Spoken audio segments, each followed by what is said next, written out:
Ya, selamat siang. Masih bersama Gilang di sini. Siang ini saya mau bercerita sedikit tentang pendakian saya tahun 2005, akhir tahun lah 2005, Gunung Lawu. Waktu itu kita ambil jalur Cemoro Sewu, dan ketika itu memang jalur Cemoro Sewu juga itu dadakan karena sebenarnya kita mau lewat jalur Cemoro Kandang, tapi berhubung kita lihat di peta, terus lihat di keterangan juga jalur Cemoro Sewu itu ketinggiannya lebih tinggi, dan kita pikir juga pendakiannya lebih singkat, maka kita ambil untuk jalur Sewu. Pendakian waktu itu kita berangkat dari Salatiga, dan ini pendakian ketiga saya bersama teman saya yang bersama Sigit itu. Kita berangkat dari Salatiga sekitar jam 2 itu menggunakan bis juga. Waktu itu memang kita bertiga, nggak cuma sama Sigit, karena waktu itu kita juga mengajak satu teman yang bernama Lukman juga, dan itu pendakian awal juga untuk si Lukman ini. Karena kalau itu dengan Sigit saya sudah tiga kali pendakian dengan Sigit, dan ini gunung ketiga juga. Dan kita start itu dari Salatiga sekitar jam 2 kita menggunakan bus jurusan Solo. Dan saat jam 2 kita berangkat dari Tegalrejo, waktu itu Tegalrejo Salatiga. Dari Tegalrejo jam 2 sampai terminal Tirtonadi waktu itu sekitar jam 3:30-an lah, jam 3:30. Dan jam 3:30 setelah itu kita lanjut dengan bis yang jurusan Tawangmangu. Waktu itu 3:30 kita masih mencari bis, dan ngetem-ngetemnya pun juga sekitar jam 4 lah. Jam 4 kita berangkat dari terminal Tirtonadi Solo menuju ke Tawangmangu, dan sekitar 1 jaman kita baru sampai Tawangmangu itu sekitar jam 5 lebih lah, mau setengah 6 itu akhirnya kita sampai. Dan di situ kita lanjut lagi menggunakan kalau semacam kendaraan travel seperti itu, menuju ke yang jurusan Sarangan, cuman kita nanti turun di Cemoro Sewu. Dan di terminal Tawangmangu itu kita berbarengan dengan 4 orang dari Semarang juga, karena waktu itu kan memang travel itu dari terminal Tawangmangu nunggu sampai travel itu penuh baru mereka mau berangkat. Dan alhamdulillahnya kita ada 4 orang dari Semarang itu, dan akhirnya dengan muatan 7 orang travelnya mau berangkat ke arah Sarangan itu, dan kita turun di Cemoro Sewu. Dan setelah berangkat dari Tawangmangu sekitar jam 5:30, pukul 6:30 kita sampai di Cemoro Sewu itu.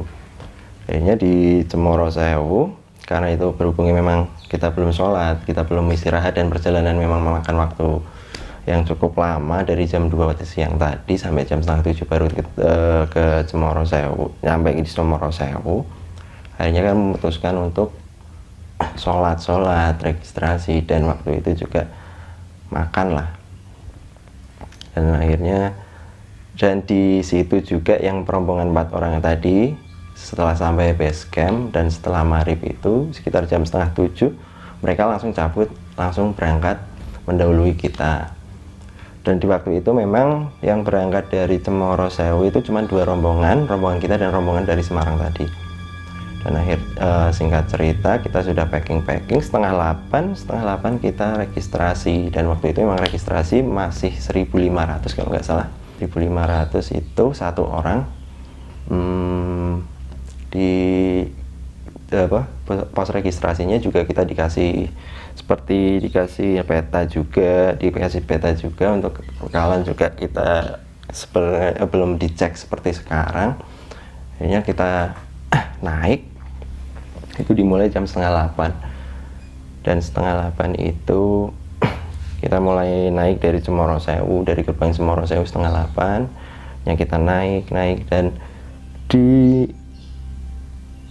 pertengahan perjalanan ini dari perjalanan base camp ke pos 1 itu memang rasanya udah nggak enak seperti itu, rasanya nggak enak. Saya kan cuman dalam hati ini mungkin kecapean karena memang kita perjalanan jauh sekitar 4 jam, 5 jam dari Salatiga juga itu. Nggak apa-apa lah, dikit-dikit break. Dan setelah itu kok dari sebelum pos 1 itu sedikit-sedikit break. Dan itu emang waktu itu cuaca memang lagi dingin dan emang anginnya masih kenceng banget lah. Mungkin waktu itu memang akhir tahun dan itu memang peralihan dari musim panas ke musim hujan. Jadi angin waktu itu memang kenceng banget sih. Nah perjalanan kok kayaknya lama banget sampai pos 1. Terus setelah sampai pos 1 kita menurunkan break. Dan setelah break bentar, emang waktu itu kita membawa kalau zaman sekarang kan mungkin udah familiar lah dengan maksudnya musik box dengan musik box dan dengan atau HP. Waktu itu memang zaman 2005 itu kita cuma ditemenin dengan tape recorder yang emang bisa dijinjing dengan batu baterai yang refillan itu. Kita masih musikan di situ lah dengan melepas lelah, dengan pos 1 melepas lelah. Dan akhirnya kita putuskan lanjut. Kita nanti di perjalanan pos 1, pos 2 itu kan memang banyak perkebunan warga di situ. Dan tipikal trek di Cemoro Sewu kan memang itu makadam atau jalan batu yang ditata seperti itu, dan tipikalnya memang udah ada tangga buatan dari bawah. Dan itu memang terlalu menguras tenaga lah, karena itu mungkin menguras tenaga karena memang tipikalnya itu bukan jalan alami, karena itu memang jalan batu, dan itu membutuhkan untuk naiknya pun dengan bentuk tangga seperti itu, naiknya pun dengan otot kaki yang lebih keras lah seperti itu. Jalanan sampai dari pos 1 itu mau ke pos 2 yang perkebunan warga itu kok terasa tambah berat, mungkin ya capek. Aku mikir kayak gitu, nggak apa-apa wes, aku ngomong kayak gitu dalam hati. Akhirnya kita lanjut tuh, tapi kok samar aku dengarkan kok ada bunyian yang kayak seperti keliningan sapi. Itu kalau keliningan sapi yang kecil-kecil itu yang tring. Ini siapa yang bawa ya, pada pendaki lagi, aku pikirkan kayak gitu. Tapi kok kayaknya tadi masih udah jauh, aku ngomong seperti itu dalam hati. Dan ini pengalaman dari pendakian kemarin yang aku sama Sigit alamin. Kali ini memang nggak aku utarakan ke Sigit, emang aku pendam sendiri. Itu kok aneh banget, ini ada kelintang-kelinding itu di mana? Tapi dari sedengarnya saya itu memang di sebelah kanan itu kan memang kebun yang luas lah, itu kebun waktu itu kebun bako kalau nggak salah, kebun bako yang luas seperti itu. Di situ kelintang-kelinding aja. Udahlah, yang penting saya niatnya di sini nggak ngapa-ngapain, aku cuman seperti itu. Dan berjalan seperti itu suara keliningan itu saya bilang, dan saya bilang nanti ada lagi, saya bilang ada lagi, seperti itu. Dan di situ memang waktu itu rombongan saya cuma bertiga itu aku, Sigit, dan Lukman itu. Dan akhirnya aku abaikan aja lah, tapi dalam hati memang yang waspada seperti itu. Sigit aku suruh di depan dan Lukman aku suruh di belakang, aku di tengah, karena memang aku juga nggak mau mengutarakan seperti kemarin itu malah bikin panik lah maksudnya, atau gimana pun itu, kalau takut efeknya nggak baik, aku seperti itu. Karena itu memang baru awal pendakian dari pos 1 ke pos 2. Akhirnya kita sampai di pos 2. Jadi pos 2 itu emang kita ambil rest bentar, pos 2 ambil break sebentar lah, ambil itu sebentar. Nah, di situ kita ngobrol lah, rokokan, habis batang. Akhirnya kita lanjut ke pos 3. Emang sudah di situ memang mungkin batas kemampuan kita di fisik itu memang udah benar-benar kekuras di situ. Memang kita jalan itu memang udah sempoyongan banget dan sering break, dan Sigit pun sering ngomong udah sak nyampene aja, nanti kalau udah sampai pos 3 kita break di situ aja, kita bermalam di situ. Si Sigit ngomong seperti itu. Dan dari pos 2 itu menuju pos 3, di atas kita itu ada burung gagak. Kalau pertanda di Jawa kan burung gagak pertanda nggak baik gitu. Ini ada apa lagi ya, tadi keliningan sekarang burung gagak, ngomong seperti itu di dalam hati. Biarin aja dah, aku cuma ngomong seperti itu dalam hati. Cuman ya kalau kali ini memang aku ngomong sama Sigit, gitu ngomong gagak kalau malam-malam gini ngapa ya gitu ya. Ya paling ono apa ngomong gitu Sigit, cuman sambil bercanda aku sama dia kan. Masih bercanda memang buat ngelepas lelah biar lupa sama lelah kita kan. Akhirnya lah paling ya ora apa-apa, ngomong dia sih, ngomong seperti itu si Sigit. Dan akhirnya sekitar jam 11 malam kita sampai di pos 3. Waktu itu kalau nggak salah itu namanya Watu Gedek di pos 3 itu posnya, dan itu konturnya kan memang di bawah di sebelah kanan. Kalau di sebelah kanan kita pendakian ke atas itu, sebelah kanan memang ada seperti pereng, batu seperti pereng itu, dan itu memang sisinya 90 derajat, sudutnya 90 derajat. Dan kita memutuskan bermalam di situ. Tapi dengan kok tadi burung gagak itu kok masih muter-muter terus, yang kita di hitungannya dari tadi kayak seperti diikutin lah dari perjalanan pos 2 ke pos 3 itu, kok malah muter-muter aja di situ. Aku batinku kan kayak gitu kan. Akhirnya si Sigit ngomong, wis nggak usah mikir sing aneh-aneh, nggak apa-apa, yuk makan dulu aja. Si Sigit ngomong seperti itu, dan akhirnya aku turutin dia masak, ya kita masak lah. Waktu itu memang kita mendaki itu juga nggak bawa tenda juga, tapi cuman waktu itu memang kita per personil 3 orang itu memang udah bawa 3 matras dan 3 SP, jadi lebih mending lah. Dan di situ juga masih ada bangunan pos itu dulu terbuat dari plastik, seperti plastik itu ditata dengan kayu-kayu seperti itu, dan itu cukup untuk kita berteduh.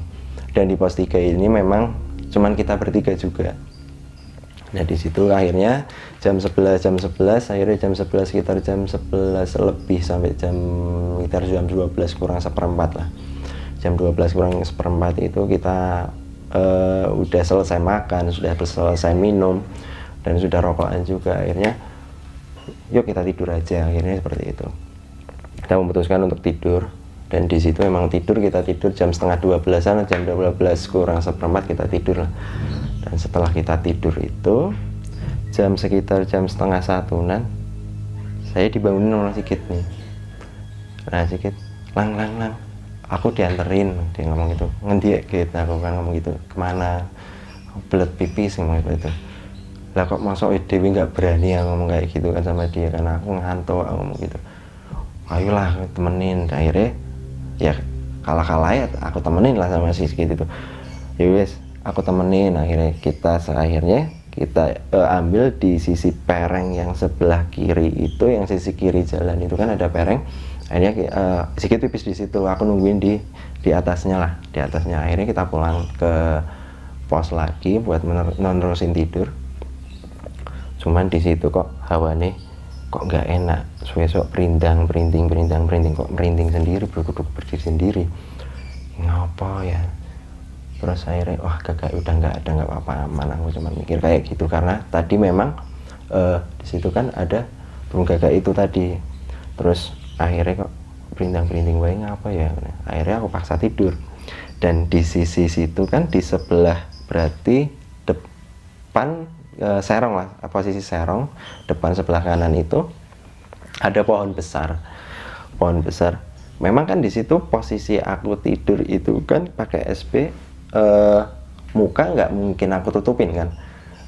Terus karena memang kok hawanya udah gelisah banget dari tadi, kenapa nggak sengaja aku tuh lihat di sisi atas di dahan pohon gede itu kan. Akhirnya wah kaget ya, nggak ampun, kaget bukan main lah di situ. Aku lihat ada bayangan tinggi besar itu kayak lagi nongkrong gitu sambil ngeliatin terus. Wah langsung kayak keringat dingin tuh keluar semua ya. Aku cuman ngomong, ini ada apa, ini itu apaan, itu apaan kan. Cuman aku nggak berani juga buat ganggu si Sigit sama si Lukman ini karena mereka udah tidur lagi lah itu kan, udah tidur lagi kan, karena udah dingin, keringet dinginnya keluar, udah ndredeg wis, cara-cara Jawa ini wis ndredeg banget. Wah kayak kok ngono, aku ngopo meneh, aku salah apa, aku mikir kayak gitu kan. So, akhirnya aku buang muka buat serong ke sini. Akhirnya habis itu buat ngadem-ngademin aku berdoa isone lah, sebisane seperti itu. Akhirnya berdoa sebisane kayak gitu. Cuman masih aku lirik-lirik kok, itu masih ada di atas, aku kan. Akhirnya daripada aku di situ sendirian, takut sendirian, akhirnya Sigit sama si Lukman aku bangunin, Git, man, nopo lang, yuk lanjut wae, aku raiso turu. Aku cuman aku nggak mengutarakan apa yang aku rasakan, aku nggak bisa tidur, aku cuman alasan seperti itu. Akhirnya mereka pun ngomong, ya wis packing berangkat. Itu sekitar jam 2 malam itu. Sekitar jam 2 malam akhirnya kita packing. Cuman dalam packing itu juga yang perasaan yang was-was banget karena memang makhluk yang di atas itu, yang berbadan besar yang lagi nongkrong itu, yang matanya merah itu masih ngeliatin terus. Aku cuma dalam hati itu, iki tenanan pora atau ya, ini tenanan kok enggak, beneran apa enggak, aku kan ngomong dalam hati, Gusti yang penting aku nggak diapa-apain, aku cuma ngomong seperti itu dalam hati. Akhirnya kita selesai packing dalam waktu sekitar 1/4 jaman kita selesai packing. Akhirnya kita berangkat lagi dengan bergegas. Aku mengambil inisiatif aku untuk di depan sendiri biar memang lebih menjauh dari pos 3 itu kan. Dan di pos 3 akhirnya kan kita itu setelah pos 3 itu konturnya kan yang udah naik terus itu, dan ada kayak seperti engkol-engkolan itu langsung belok kanan di situ. Nah di situ anehnya lagi kok, di pas engkol-engkolan itu di sebelah sini, di sebelah engkol-engkolan itu di sudutnya ada pohon satu berdiri.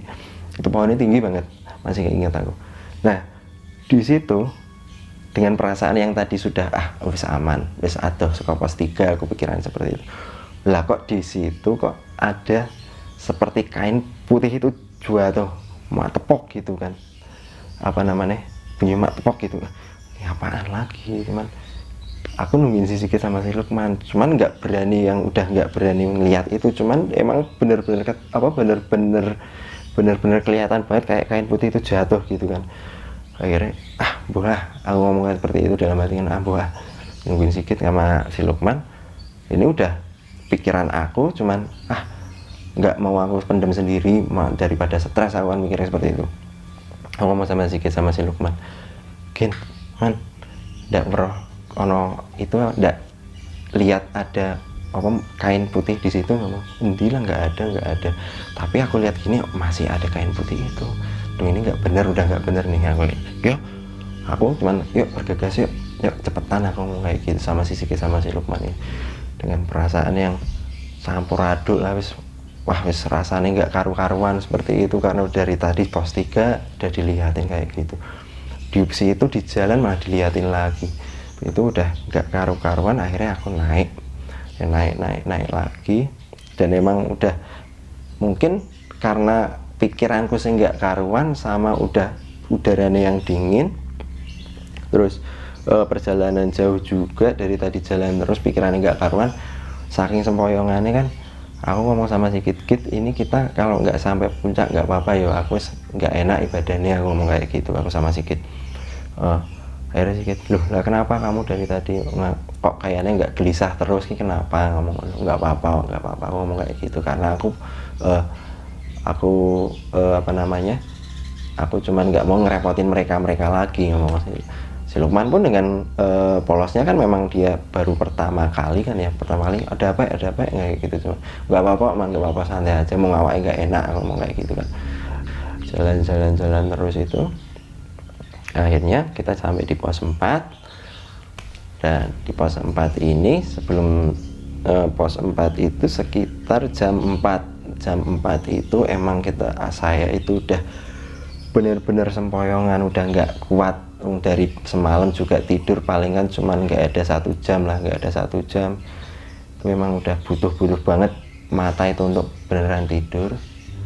Akhirnya aku ngomong sama Sigit sebelum pokoknya kalau itu sebelum Sumur Jolotindo itu kan memang treknya bener-bener naik banget lah, bener-bener naik banget, itu sekitar 45 derajatan. Dan ini konturnya memang batu ditata yang seperti tangga seperti itu. Memang kalau trek seperti itu buat saya memang sangat berat lah untuk batu ditata itu, karena akhirnya di situ memang nggak ada tempat yang rata hitungannya. Ya udahlah, akhirnya aku tidur di tengah jalan lah hitungannya, tidur di tengah jalan. Dan Sigit sama si Lukman itu kan memang lapar, mereka itu lapar, akhirnya mereka masak. Dan aku, kamu masakin sekalian apa enggak, aku pengen tidur, aku cuma seperti itu kan. Akhirnya tidur sekitar jam 4-an itu aku tidur. Dan memang waktu itu memang suhu cuacanya waktu itu suhunya memang sangat tipis sekali lah, memang sangat dingin sekali. Waktu malam itu aku di pos 3 sekitar 2 derajatan, dan sampai di situ pun masih 2 atau 3 derajat. Dan akhirnya tidur dengan, maksudnya tidur salah kadarnya, cuman jaketan tok, kita nggak cuman gelar matras waktu itu, aku cuman gelar matras tidur. Dan memang itu kabut sangat pekat, dan itu pun kita buat udara yang buat kita bernafas itu kayak ada airnya, kayak butiran air, kayak embun itu yang masuk dengan nahan seperti itu. Akhirnya bisa tidur lah paling enggak itu sekitar jam 5:15 itu, jam 5:15 akhirnya tidur sampai jam 5:15 itu, karena waktu itu memang aku dibangunkan sama 5 orang pendaki. Waktu itu 5 orang pendaki. Dan memang waktu itu memang enggak lah, ini ceritanya yang tadi nyambung itu, yang tadi dari bawah itu, karena tahu endingnya seperti ini mungkin berurutan ada berkesinambungannya juga. Karena ini waktu ini jam 5:15 ini aku dibangunkan oleh 5 orang pendaki lah kayak gitu. Sigit sama Lukman pun juga berinteraksi dengan mereka dan berinteraksi. Waktu itu aku dibangunkan dengan cuman mereka bicara seperti, Mas maaf kalau mau tidur jangan di tengah jalan, karena ini buat naik atau buat lewat lah hitungannya, buat lewat, dan bukan lewat kita semua, kita juga ada yang lain. Cuman waktu itu emang nggak ngeh lah hitungannya dengan omongan seperti itu. Oke mas, aku cuman bilang, oh ya maaf mas, maaf saking capeknya dari tadi malam nggak tidur, aku ngomong kayak gitu. Terus loh berapa orang, mereka ngomong seperti itu, cuma 3 orang mas. Dan mereka ngomong lagi, ya udah kita nanti bareng aja biar genap, seperti itu. Itu pun saya juga aku juga belum ngeh lah dengan omongan mereka yang seperti itu.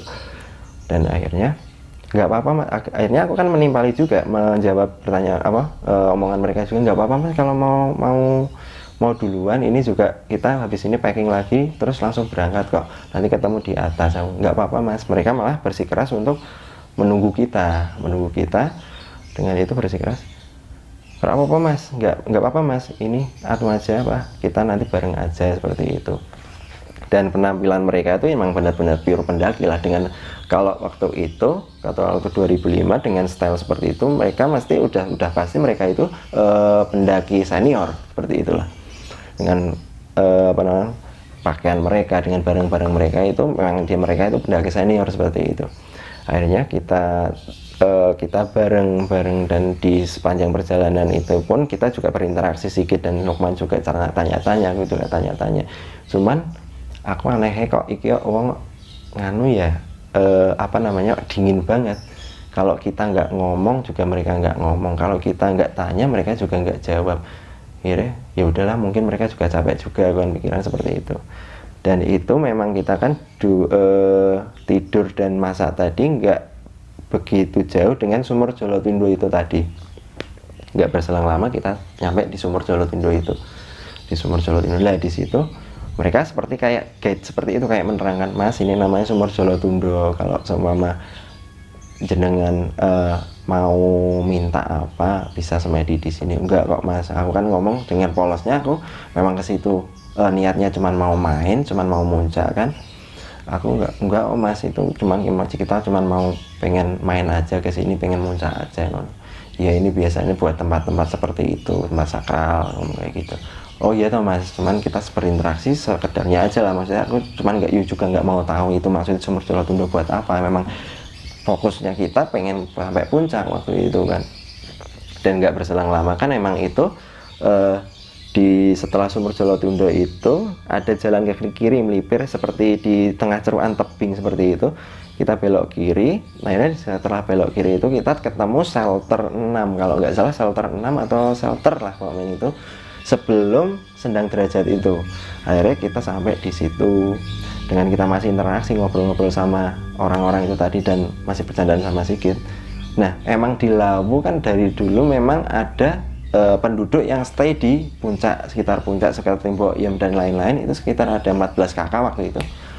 Nah di situ kita bertemu dengan penduduk setempat yang waktu itu masih masak air di shelter itu dengan maksudnya menggunakan kayu bakar waktu itu. Nah di situ kita disapa. Nah di situ baru kita tahu keanehan yang benar-benar maksudnya itu yang mengalami cuman kita kan. Si bapak itu tadi cuman menyapa seperti ini, Mas ini Mas mampir dulu, kan cuman bertiga aja, seperti itu dia bertanya. Enggak Pak, kita enggak bertiga, ini berlapan kok, ngomong. Lah yang 5 di mana? Bapak itu nanya lagi, yang 5 tadi di mana, ngomong kayak gitu. Apa masih di bawah? Dia ngomong seperti itu kan. Enggak Pak, ini di belakang kita masih ada 5 orang ini bareng, aku kan ngomong seperti itu. Mana Mas? Jenengan cuman bertiga, ngomong kayak gitu. Nah di situ langsung atine saya itu kayak langsung dek gitu loh. Ini beneran apa enggak, mak printing gitu kan. Saya lihat ke belakang orangnya masih, cuman mereka cuman senyum aja seperti itu kan. Nah aku lihat si Sigit sama si Lukman itu, kita kayak orang yang bener orang-orang bodoh seperti itu kan. Kayak orang-orang bodoh itu yang nggak berani ngomong, cuman berani pandang-pandangan tok lah hitungannya kayak gitu. Cuman dalam hati saya man, ini bener apa enggak ya, ini bener apa enggak ya. Terus akhirnya nggak tahu, mungkin bapak itu tahu, mungkin ya, mungkin tahu atau gimana, mungkin paham lah seperti itu. Udah Mas ini aja dulu, istirahat dulu di sini, ngomong seperti itu bapak kan. Udah di sini. Cuman waktu sebelum saya beranjak dari tempat saya berdiri tadi ke shelter tadi, emang saya cek lagi, saya saya lihat ke belakang lagi, kok udah nggak ada, ini benar-benar udah nggak beres ini ya, ngomong kayak gitu dalam hati sih. Dalam hati aku udah ngomong nggak beres ini ya kan. Akhirnya aku duduk di situ, emang udah lemes banget kan, udah lemes banget, pikirannya yang nggak karuan, hatinya wis ra karuan,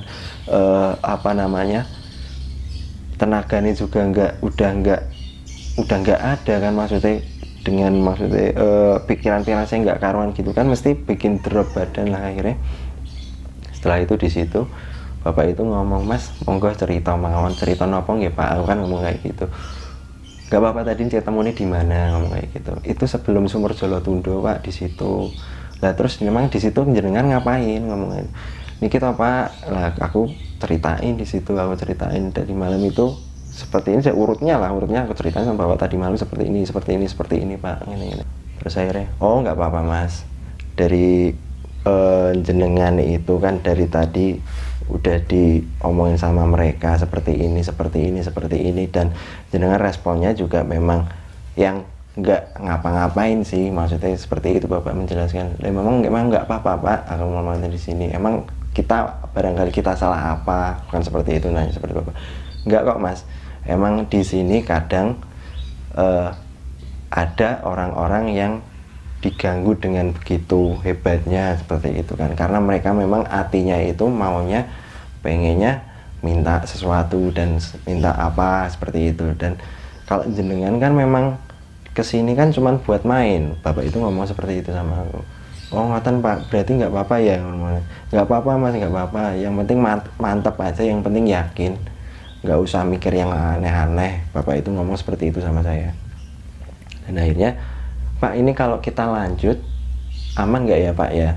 Aku ngomong sama bapak itu tadi, aman Mas, tapi saya cuma berpesan satu, jenengan kalau nanti sampai ke sana kabutnya itu memang udah nggak bisa tertolong lagi, atau maksudnya kabutnya udah tambah pekat, mendingan jenengan pulang aja atau stay di sini, seperti itu bapak itu ngomong. Dan akhirnya kita menuruti bapak itu tadi ngomong, dan akhirnya kita lanjut. Dan setelah shelter itu kan memang sudah dekat dengan Sendang Derajat di sebelah kanan pendakian itu. Dan sudah sampai Sendang Derajat, akhirnya di situ memang juga kita ketemu dengan penduduk juga. Hati kita juga udah agak enak lah, maksudnya udah di situ udah ada banyak penduduk. Dan akhirnya kita lanjut lagi, dan setelah lanjut kita ketemu dengan pertemuan antara jalur Cemoro Sewu, Cemoro Kandang. Dan di situ memang kabut yang udah sangat pekat, dan memang kita sekitar jarak 5 meter atau 3 meter itu udah nggak kelihatan apa-apa. Dan ingat dengan pesan bapak tadi, akhirnya kita memutuskan untuk tidak melanjutkan ke puncak, karena memang sudah tidak memungkinkan lah kondisinya dengan kabut seperti itu, dengan angin yang semakin gede seperti itu. Dan itu juga cenderung lebih udah mau ke sore ya, itu sekitar kita sampai di situ sekitar jam 12 lebihan lah ya, jam 12 lebihan. Hanya kita memutuskan untuk pulang. Tapi sebelum pulang, memang kan waktu itu 2005 kita nggak punya kamera digital ya, mungkin kamera digital emang barang mewah lah. Waktu itu memang kita memakai kamera yang pakai roll film atau kamera Kodak itu. Kita pakai itu, dan saya masih ingat banget waktu itu memang roll filmnya itu masih di roll film 26. Kalau waktu itu dulu kan memang film itu kan isinya kalau nggak salah 36 film tambah bonusnya 4 atau 3 seperti itu masih di roll 26.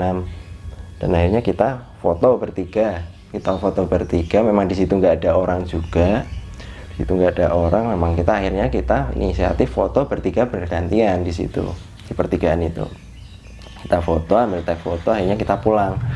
Setelah kita pulang, kita pamitan dengan bapak-bapak tadi yang kita ketemu. Akhirnya pulang, Pak ini insya Allah aman nggih, aku ngomong kayak gitu sama bapak, aman Mas, nggak apa-apa, yang penting kalau bingung jenengan berhenti dulu, jangan diteruskan dulu, pokoknya berhenti sampai hatinya tenang Mas, ngomong seperti itu. Oke, kita turutin, kita lanjut turun dan sembari foto-foto lah, ngabisin roll film seperti itu dengan perjalanan turun. Akhirnya kita turun dan sampai Cemoro Sewu kita lanjut ke Tawangmangu. Dan di sini juga masih menyisakan keanehan itu tadi. Nah, pas waktu itu memang